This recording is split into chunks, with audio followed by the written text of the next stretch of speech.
우리는 저번 주부터 이제 산상수훈을 마치시고 산에서 내려오신 예수님께서 하셨던 사역의 일들을 살펴보고 있는데요. 예수님이 베풀었던 기적의 그 본질이 무엇인가를 계속 나누고 있는 중입니다. 그래서 처음으로 나눴던 것이 뭐냐면 나병 환자의 병을 고치신 그 이유였습니다. 여러분 기억이 나시나요? 나병 환자가 예수님께 와서 고쳐주세요라고 했던 것이 아니라 깨끗게 되기를 원합니다.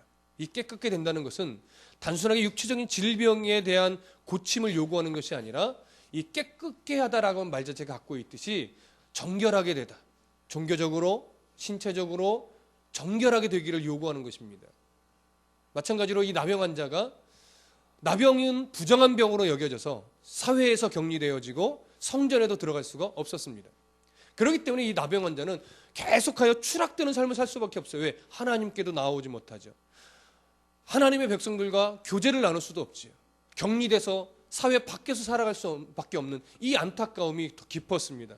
병도 병이지만 이 부정하게 여김을 받아서 사람 취급도 못 받고 하나님께도 나아가지 못하는 이 안타까움이 너무나 절절해서 그 많은 군중들을 바라보고 있다가 그들이 어느 정도 가슴 무렵에 용기 내어 예수님 앞에 나와서 예수님, 내가 주님이 원하시면 깨끗하게 되기를 원합니다. 깨끗하게 될 수 있을 줄로 믿습니다. 정결하게 되기를 원했던 겁니다. 그래서 예수님도 그 나병 환자에게 손을 대어 만지시면서 뭐라고요? 깨끗하게 되기를 원한다. 그래서 그 나병 환자가 깨끗함을 얻었습니다. 영적으로 하나님 아버지 앞에서 정결하게 된 것입니다. 그와 더불어 육신까지도 나은 거예요. 그래서 육신은 단순하게 병이 나았다라는 차원의 이야기가 아니라 하나님 앞에 정결하게 되었다라고 하는 뭐요? 증거일 뿐이었던 것입니다.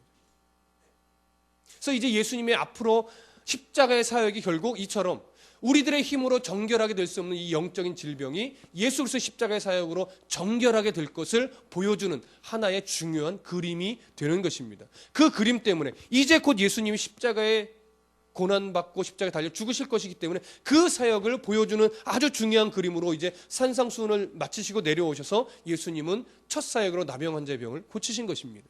그렇기 때문에 나병 환자의 이 사건을 단순하게 예수 잘 믿으면 담대하게 예수 옆에 나오면 병이 낫는다 이런 식의 개념으로만 이해해버리면 여기서는 아주 그 기독교의 원리 중에 조금 오해를 낳게 되는 그런 소지가 되는 것입니다.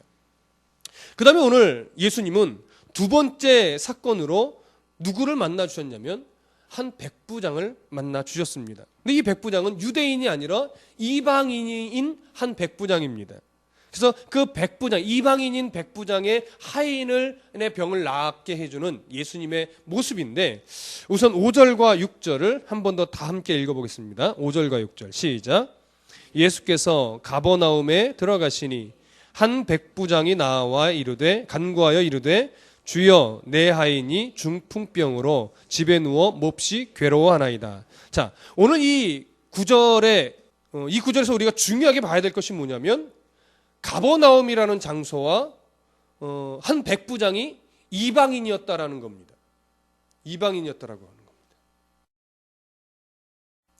네, 그 이방인이었다라고 하는 이 두 가지 사건이 굉장히 중요한데 가버나움이라고 하는 장소가 왜 중요할까요? 그리고 이 백부장이 이방이었다는 것이 오늘 왜 중요할까요? 오늘 이 두 가지 문제를 먼저 우리가 짚고 넘어가야 됩니다. 가버나움이라는 장소가 중요한 이유는 이겁니다. 예수님이 이 가버나움이라는 동네에서 어떻게 하셨어요?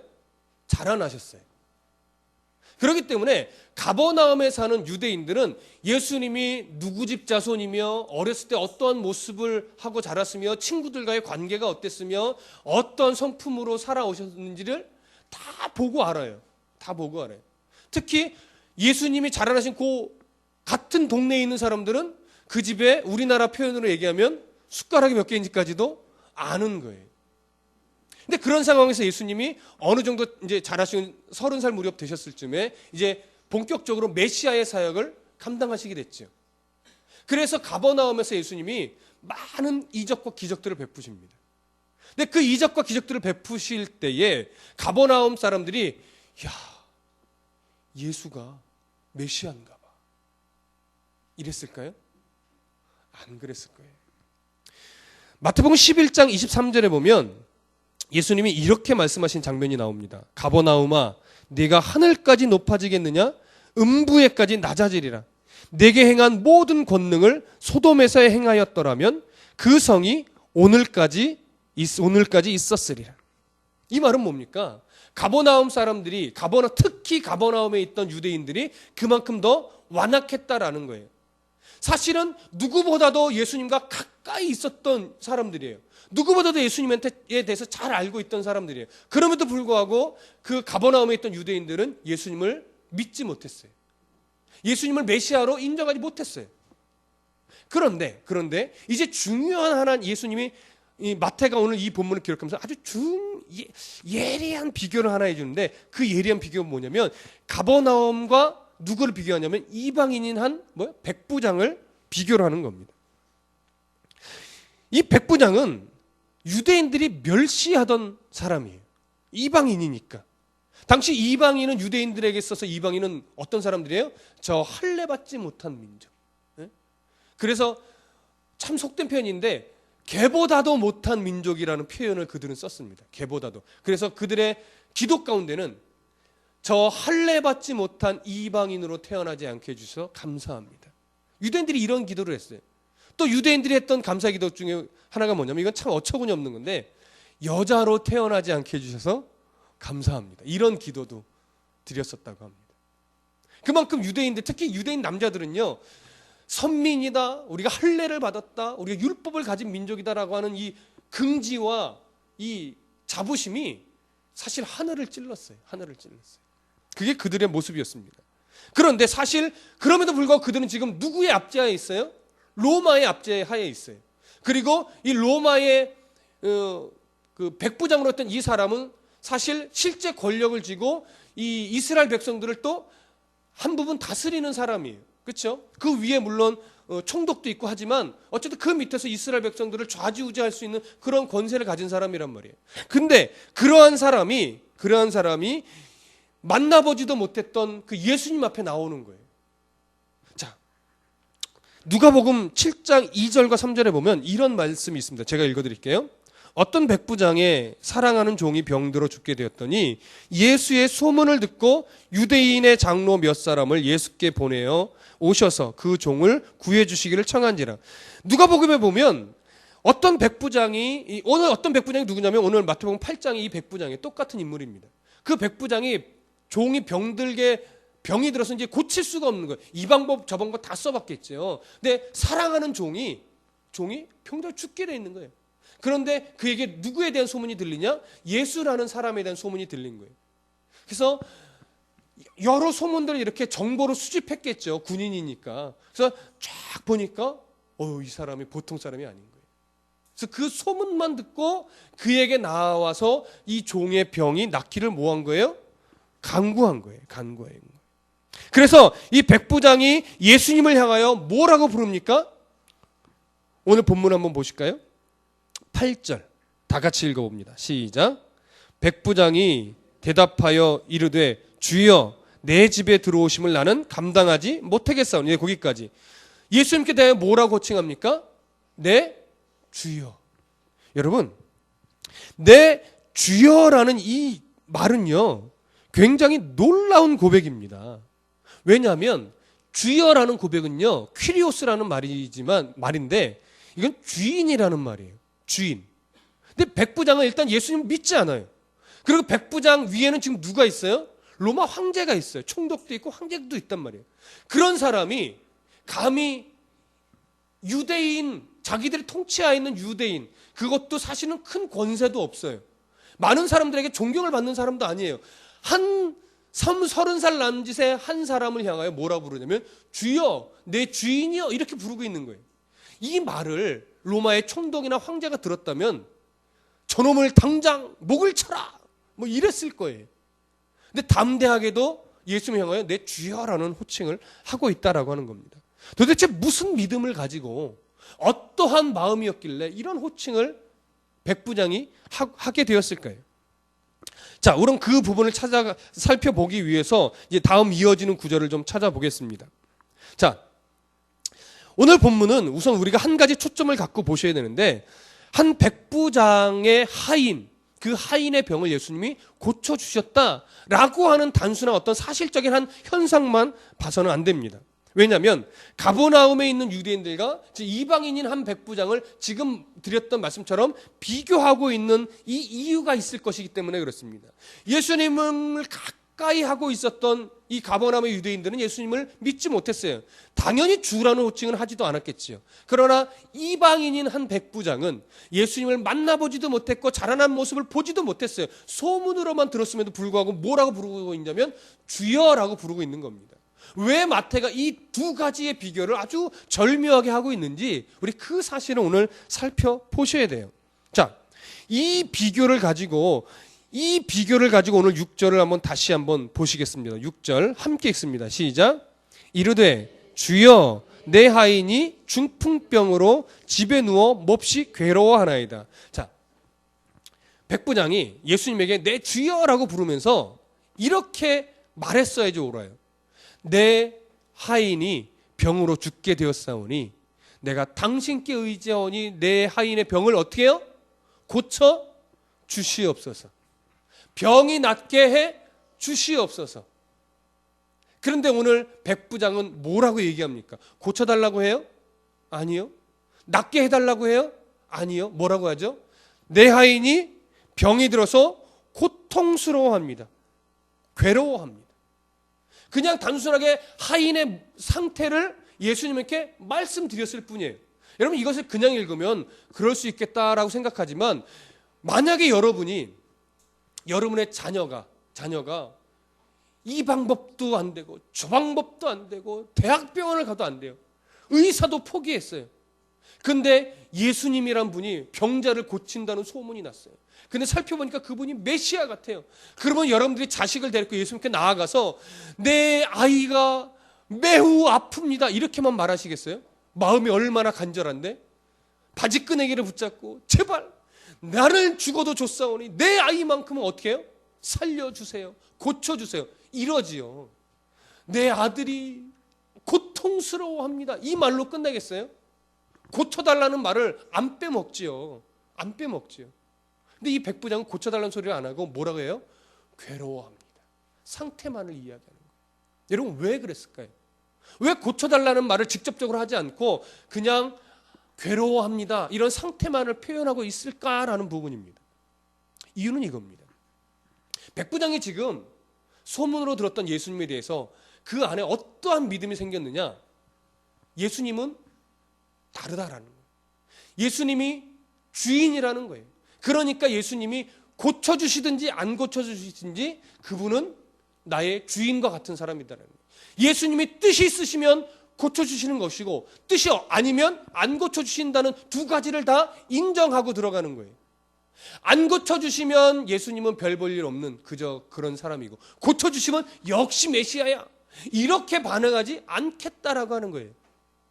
그래서 이 백부장이 그 근거를 이렇게 얘기합니다. 8절 다 같이 8절을 다 같이 9절까지 읽어봅니다. 시작. 백부장이 대답하여 이르되 주여 내 집에 들어오심을 나는 감당하지 못하겠사오니 다만 말씀만으로 하옵소서. 그러면 내 하인이 낫겠사옵나이다.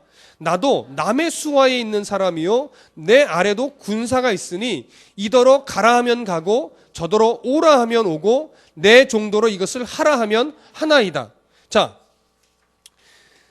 이 백부장이 내 집에 예수님이 직접 오심을 제가 감당하지 못하겠습니다. 그냥 말로만 해 주십시오. 그래도 충분합니다. 이렇게 얘기를 하면서 이렇게 말한 근거를 뭐라고 얘기하냐면 9절처럼 나도 남의 수하에 있는 사람입니다. 이 말은 뭐예요? 나도 내 위에 상관이 있습니다. 그리고 내 밑에도 어떻게 해요? 군사가 있습니다. 근데 그 군사한테 내가 저리 가 하면 그 군사는 내 말을 듣고서 저리 갑니다. 이리로 와 하면 이리로 옵니다. 나에게 또 하인도 있는데 그 하인이 내가 이것을 해라 하면 그 하인이 저것을 합니다. 그러니까 우리 집에 오지 마시고 그냥 말씀만 해주십시오. 이렇게 얘기를 하는 거예요. 이 말은 뭐예요? 관계를 이야기하는 거죠. 여기서 중요한 관계예요. 나도 내 위에 상사가 있어서 그 상사가 나한테 이렇게 하라 하면 이렇게 하고 저렇게 하라 하면 나도 그렇게 합니다. 내 밑에도 군사가 있어서 그 군사에게 이렇게 하라고 그러고 저렇게 하라고 그러면 그 군사도 아무 소리 안 하고 하라는 대로 합니다. 내 밑에 종도인데 그 종도 마찬가지입니다. 그러니 당신도 말씀만 해주시면 됩니다. 왜요? 나도 당신의 뭐니까? 종이니까. 여러분, 이것을 인정하는 거예요. 나도 종이니까. 이것이 백부장이 갖게 된 아주 놀라운 믿음인 거예요. 왜 이런 믿음을 갖게 되었습니까? 앞에서 잠깐 언급을 했지만 이 백부장이 예수란 분에 대한 소문을 듣고 그냥 잠깐 들은 것으로 끝냈을까요? 아니에요. 정보를 수집하죠. 도대체 예수란 사람이 누구냐 좀 알아와 봐라. 그랬더니 쫙 자기 나름대로 군사들이 다 조사해 온 거예요. 조사해 온 것을 쫙 분석했겠죠. 군인답게 쫙 분석해 보니까 그가 내린 결론이 뭐였을까요? 예수님은 메시아다. 예수님은 주인이다. 이방인임에도 불구하고 예수님을 쫙 소문을 나열해서 분석해 쫙 살펴보니까 그가 내린 결론은 예수님은 퀴리오스다. 주다. 주인이다. 메시아다. 그러니까 그 백부장이 예수님에게 나와서 말씀만으로 하옵소서라고 말하면서 주인과 종의 관계를 나와 자기 자신과 예수님의 관계에 뭐예요? 투영시켜버린 거예요. 나도 당신의 공동체 안에 들어가 있는 종입니다. 이미 백부장은 예수님 앞에 굴복한 걸까요? 안 한 걸까요? 굴복한 겁니다. 이미 굴복한 겁니다. 근데 그 고백 안에는 아주 중요한 의미가 있어요. 보세요. 백부장과 종의 관계 속에서 백부장이 이렇게 말하죠. 내가 종에게 이렇게 하라 하면 종은 이렇게 하고 저렇게 하라 하면 저렇게 합니다. 이 얘기는 뭐예요? 그 종이 자신의 공동체 안에 있는 자기의 종이니까 그렇다 이거예요. 남의 종한테 너 이렇게 하라고 하면 해요? 안 해요. 내 종이니까 이렇게 하라고 하면 하는 거예요. 그 말은 또 한 가지 의미가 있어요. 내 공동체 안에 있는 내 종은 내가 그 종의 주인이니까 나는 그 종의 병을 낫게도 할 수 있고 병을 고쳐주지 않을 수도 있는 책임이 누구에게 있어요? 주인에게 있는 거예요. 마찬가지로 내가 예수님의 종이면 내 하인들도 누구의 종이라고요? 예수님의 종이라고요. 그러니까 하인의 병을 낫게 해주시든 낫지 않게 해주시든 그것은 누구의 뜻이라고요? 예수님의 뜻이라고요. 이게 바로 주인과 종의 관계인 거예요. 그러니까 그 책임은 모두 예수님께 있으니까 예수님 맘대로 해주십시오. 내 종의 상태는 이렇습니다. 이 고백이 놀라운 고백이에요. 근데 우리들은 어떻게 해요? 낳게 해주시면 감사하고 안 낳게 해주시면 도대체 하나님 왜 이러세요? 내게 왜 이러시는 거예요? 우리의 믿음은 늘 이렇죠. 그런데 놀라운 것은 그 당시 이스라엘 백성들의 믿음의 수준이 그랬어요. 믿음의 수준이. 눈에 보여줘야 믿는 믿음의 수준이니까 눈에 보여줘야. 그래서요. 성경이 얼마나 재밌느냐면 7절 보세요. 7절. 우리 이 구절을 그냥 간구할 수 있는데 7절 다 같이 읽습니다. 이르시되 내가 가서 고쳐주리라. 이 말은 뭐예요? 예수님 직접 하인에게 가서 손을 대시든지 해서 낫게 해주시겠다는 거죠. 근데 백부장은요. 제가 감당할 수 없습니다. 말로만 해주십시오. 얼마나 예수님을 높은 주인으로 바라보고 있는지 말로만 해주십시오. 내 집에 들어오는 거 내가 감당할 수 없습니다. 그런데 이게 왜 아주 놀라운 얘기냐면 그 당시 가버나움에 있는 사람뿐만이 아니라 예루살렘에 있는 모든 사람들과 유대인의 믿음은 보여줘야 믿는 믿음이에요.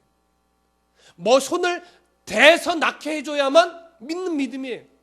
그래서 혈루병 여인이 그 군중 속을 파고들어서 예수님이 뭐 했어요? 옷자락만이라도 만지려고 했죠. 왜요? 만지기만 해도 병이 나을 것 같은 그런 믿음. 물론 그 여인을 낫고 또 그 여인의 믿음을 예수님이 업신여기진 않았지만 이스라엘의 믿음은 뭐냐면 보여줘야 믿는 믿음이고 머리에 안수를 해줘서 낫게 해줘야 믿는 믿음이고 손을 대서라도 병이 낫는 그 정도의 믿음 수준인 거예요. 그 가버나움 사람들. 근데 그 가버나움 사람들 앞에서 백부장에게 뭐라고 말합니까? 그들의 수준대로, 이 유대인의 수준대로 내가 가서 고쳐줄게. 근데 백부장은요, 아닙니다. 제가 감당할 수 없습니다. 저는 그저 종일 뿐이고 당신은 이 온 천하의 가장 높으신 주인이니까 그저 말씀만 하셔도 이 병도 순종할 줄로 믿습니다. 이 고백 아니에요? 이 유대인들에게 얼마나 경종이 울리는 그런 믿음 고백이었을까요? 이것을 비교하고 있는 거예요. 그러니 예수님이 이 유대인들에게 보란 듯이 내가 가서 고쳐줄게, 그들의 수준대로. 그랬더니 백부장은 아닙니다. 유대인들보다 더 높은 믿음을 보이고 있는 것이죠. 그래서 여러분, 때로는요, 오늘날 우리가 신앙생활할 때 보면 예수 믿는 사람들의 고백보다 때로는 믿지 않는 사람들이 굉장히 깊은, 그들의 믿음은 아직 없을지 몰라도 이상하게 높은 믿음의 고백을 하는 때가 있어요. 우리는 뜻대로 안 돼서 막 힘들어요. 내가 기도하는데도 왜 이렇게 안 되는지 몰라. 근데 가끔 믿지 않는 사람들이 이렇게, 야, 너 예수님 믿잖아. 그럼 하나님이 책임져 주시겠지. 넌 아직도 그 믿음이 안 되냐? 자기는 믿지도 않으면서 근데 굉장히 높은 믿음의 고백을 하는 걸 볼 때 가끔 우리들이 도전받잖아요. 야, 너는 믿지도 않는데 어떻게 그런 고백을 하냐? 야, 내가 오늘 마음에 막 찔려. 예, 그러면서. 그런 사람들이 예수 믿으면 더 좋을 텐데. 그렇죠? 근데 백부장은 정말 믿었어요. 정말로. 이 믿음의 비교가 오늘 우리에게 주는 교훈은요, 굉장히 큰 겁니다. 우리는 어떻게 보면 이 백부장의 고백만큼도 못한 그런 믿음을 갖고 있어요. 근데 백부장은 이방인이었단 말이에요. 그럼에도 불구하고 소문만으로 듣고 나름대로 비교하고 분석해 본 결과 예수님을 주인으로 섬겼는데, 유대인들은 보고 기적도 보고 했음에도 불구하고 그런 믿음이 안 생긴 거예요. 여러분, 신앙의 연수가 자랑이 아닙니다. 직분이 자랑이 아닙니다. 때로는 막 세상에서 힘들게 살다가 예수님으로 위로받고 막 신앙을 갖게 된 그 사람의 믿음이 훨씬 더 깊을 수가 있어요. 여러분, 우리가 그 신앙을 회복해야 됩니다. 우리의 신앙의 연수가 그런 아주 순수하고 깊은 신앙을 다 갉아먹고 있어요. 다시 회복해야 돼요. 오늘 백부장을 바라보고서 그 신앙이 회복되어야 하는 겁니다. 자, 8장 10절과 12절을 다 같이 읽어보겠습니다. 10절과 12절 함께 읽습니다. 시작. 예수께서 들으시고 놀랍게 여겨 따르는 자들에게 이르시되 내가 진실로 너희에게 이르노니 이스라엘 중 아무에게서도 이만한 믿음을 보지 못하였노라. 또 너희에게 이르노니 동서로부터 많은 사람이 이르러 아브라함과 이삭과 야곱과 함께 천국에 앉으려니와. 자, 이 10절 11절에 있는 예수님의 말씀이 무슨 의미입니까? 이스라엘 백성들은 보여줘야 믿는 믿음이지만 백부장은 소문으로만 듣고도 나를 정말 주인으로 아는 그런 믿음이었고, 그의 고백이 바로 이 믿음의 공동체 안으로 들어와 있는 고백이라는 것이죠. 그러면서 어떻게 해요? 그런 이방인들도 바로 내 백성으로 천국잔치에 참여하는 자다라는 얘기예요. 그런데 유대인들은 어떻게 생각했었다고요? 이방인, 자신들은 선민이고 할례를 받았고 율법을 갖고 있기 때문에 당연히 구원을 받는다라고 생각했지만, 그리고 이방인들은 부정한 민족이라서 절대 구원받을 수 없다라고 그들은 여겨왔어요. 그러나 예수님은 거꾸로 얘기하죠. 너희들이 그렇게 업신여겼던 이방인들이 오히려 천국잔치에 참여하고 있을 것이다. 너희들이 선민이라고 말하지만 너희들은 오히려 구원받지 못한 사람도 있을 수 있다라는 것을 여기서 말하고 보여주고 있는 겁니다. 얼마나 유대인들에게 경각심이 되는 그러한 말일까요? 그들의 잘못된 믿음을 지적해주는 얼마나 정확한 말씀이었을까요? 구원을 받는 이방인이든 유대인이든 구원에 이르는 그 중심에는 언제나 누가 있어야 돼요? 예수 그리스도가 있어야 됩니다. 그런데 선민이요 할례를 행했으며 율법을 행하고 있는 유대인들의 중심에는 누가 없어요? 지금 예수 그리스도가 없는 겁니다. 그래서 12절에 보면 그 나라의 본 자손들은 바깥 어두운 데 쫓겨나 거기서 울며 이를 갈게 되리라. 이 말씀이 뭐예요? 유대인들 중에서도 구원받지 못하고 밖에서 이를 갈며 슬피 우는 자가 있을 거라는 거예요. 근데 한번 생각해 보세요. 여기서 우리가 이 12절을 그냥 지나칠 수 있는 아주 중요한 구절이 뭐냐면, 어두운 데 쫓겨나 거기서 울며 이를 갈게 되리라. 여러분, 왜 이를 갈까요? 왜 이를 갈까요? 그들이, 쫓겨난 자들이 왜 이를 갈까요? 단순하게 내가 쫓겨났다라고 하는 것 때문에 이를 갈까요? 아니요. 억울함 때문에 이를 가는 거예요. 그럼 그들이 왜 억울해해요? 나는 구원받을 줄 알았거든요. 나는 선지자 노릇을 했거든요. 내가 금식했었거든요. 내가 헌금도 엄청 많이 했었거든요. 나는 당연히 천국 가서 나는 이 정도의 상급 받으리라 생각했거든요. 근데 쫓겨나니까 어떻게 돼요? 슬피 울며 억울해서 이를 가는 거예요. 야, 여러분, 이것이요, 산상수훈에서 그대로 나타나 있어요. 산상수훈에 어디를 보시냐면 7장 찾아봅니다. 마태복음 7장 20절에서 23절. 마태복음 7장 20절에서 23절. 다 같이 읽습니다. 시작. 나더러 주여 주여 하는 자마다 천국에 들어갈 것이 아니요 다만 하늘에 계신 내 아버지의 뜻대로 행하는 자라야 들어가리라. 그날에 많은 사람이 나더러 이르되 주여 주여 우리가 주의 이름으로 선지자 노릇하며 주의 이름으로 귀신을 쫓아내며 주의 이름으로 많은 권능을 행하지 아니하였나이까 하리니 그때에 내가 그들에게 밝히 말하되 내가 너희를 도무지 알지 못하니 불법을 행하는 자들아 내게서 떠나가라 하리라. 내가 주의 이름으로 이것도 행하고 저것도 행하고 저것도 했습니다라고 말하지만 예수님이 말하는 것은 뭐예요? 너희들의 중심에는 누가 없었다? 예수님이 없었다. 그럼 너희들의 중심에 뭐가 있었다라는 얘기예요? 너의 의가 있었다라고 하는 거죠. 사람에게 보이려고는 너의 의가 있었지 예수님의 십자가는 너희 중심에 없었다 이거예요. 예수님의 십자가가 없으니까 그들이 바깥 어두운 데 쫓겨나는 것은 당연한 거예요. 근데 그들은 이것도 했고 저것도 했다는 종교적인 업적이 너무나 많아서, 내 의가 새겨져 있는 업적들이 너무나 많아서 억울해하며 이를 간다라고 하는 거예요. 예수님이 보시는 것, 하나님이 원하시는 것은 우리가 얼마나 많은 종교적인 업적을 행했는가가 아닙니다. 정말 예수님을 삶의 주인으로 모시며 백부장처럼 주인 대우를 예수님께 해드리며 신앙의 걸음을 걸어갔는가라고 하는 거예요. 근데 우리는 자꾸 종교적인 업적에 치우칠 때가 너무나 많습니다. 하나님, 내가요 새벽 예배를 안 빠졌거든요. 하나님, 내가요 11조를 안 빼먹었거든요. 하나님, 내가 교사만 20년 했거든요. 그럼 예수님이 말할 거예요. 그래, 그랬구나. 그래서 네 삶 속에 나를 주인으로 대우하며 어떻게 살았니? 라고 되물으실 겁니다.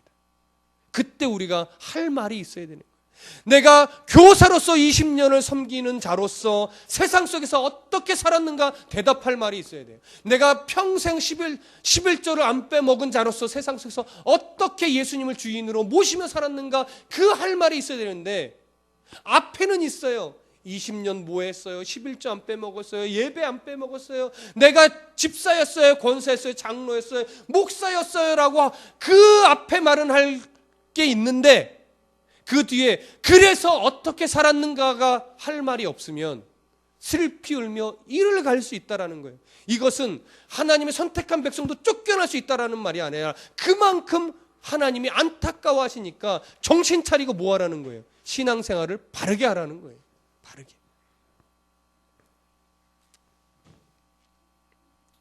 결론을 맺겠습니다. 13절 다 같이 읽습니다. 시작.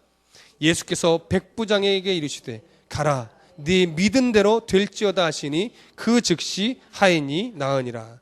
믿은 대로 하인의 병이 나았습니다. 지금 백부장의 중심에는 백부장의 뜻이 있지 않았습니다. 오직 예수님의 뜻을 기다리는 그 자세가 있었습니다. 따라서 그 믿음은 모든 것을 예수님께 맡기는 믿음이었습니다. 이런 믿음이 저와 여러분들 가운데 있기를 소원합니다. 예수님의 뜻이 나의 삶의 모든 것을 주장하는 믿음으로 성장할 때에 하나님께서 우리의 삶을 기쁘게 받으실 것입니다. 예수님은 우리가 얼마나 많은 일을 했는가를 보지 않고 예수님을 정말 주인으로 모시고 살아가고 있는가 그것을 보기 원하십니다. 하나님의 기쁨이 되는 그런 삶을 들으시기를 간절히 소원합니다.